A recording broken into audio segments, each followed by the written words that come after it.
Hello friends, কখনো আপনাদের জীবনে এমনটা ঘটেছে যে আপনি কোনো লিগেলি কাজের জন্য সরকারি দপ্তরে গেছেন, অথচ আপনার কাজ কমপ্লিট হচ্ছে না। আপনাকে আপনার ফাইল নিয়ে কখনো ছোটবাবু, কখনো মেজবাবু, কখনো সেজবাবুর মধ্যে ঘোরা হচ্ছে, আর আপনার দিনের পর দিন একটা সমস্যার সম্মুখীন হতে হচ্ছে। আপনি বুঝতে পারছেন না যে আপনার ভেতরে একটা ডিপ্রেশন বাড়ছে, আর এই ডিপ্রেশনকে বলা হয় কাফকাইশ। চলুন এক মহান রাইটার এবং ফিলোসফারের বিষয়ে আজ আপনাদের সামনে ছোট অংশ তুলে ধরার চেষ্টা করব, দ্য মেটামরফোসিস। ফ্রান্স কাফকা তার ফ্রেন্ড ম্যাক্স ব্রডকে কঠোরভাবে বলেছিল যে তার বইকে না প্রকাশ করা হোক, সেই বইকে জ্বালিয়ে দেওয়া হোক, কিন্তু ম্যাক্স ব্রড শুনেনি।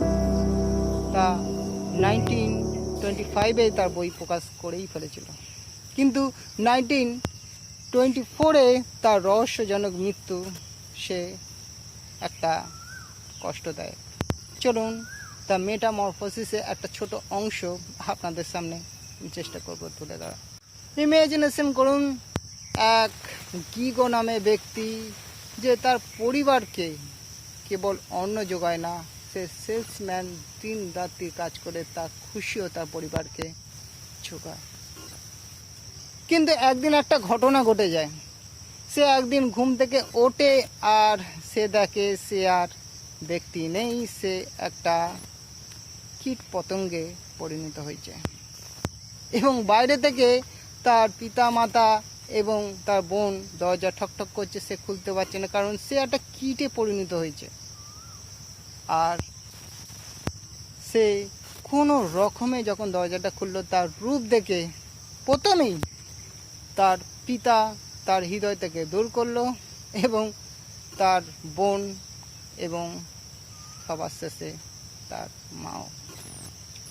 তাকে একটা কষ্টদায়ক জীবনযাপন করতে হয়েছিল, এবং তার ঘরে স্টাডি টেবিলটাকে প্রথমেই ছুঁড়ে ফেলা হয়েছিল তার ঘর থেকে, এবং সেই ঘরকে খালি করে তাকে একা থাকতে বাধ্য করা হয়েছিল। আর সবার শেষে সে তার সেই শরীরকে ত্যাগ করে। একটা ফিলোসফার এমনটা চিন্তাধারা করে, সে রাইট করে, কেন আপনাদের এটা হতে পারে ভাবাতে। Thank you for watch my video. Next video আপনাদের জন্য দ্য ট্রায়াল আমি চেষ্টা করব তুলে ধরা।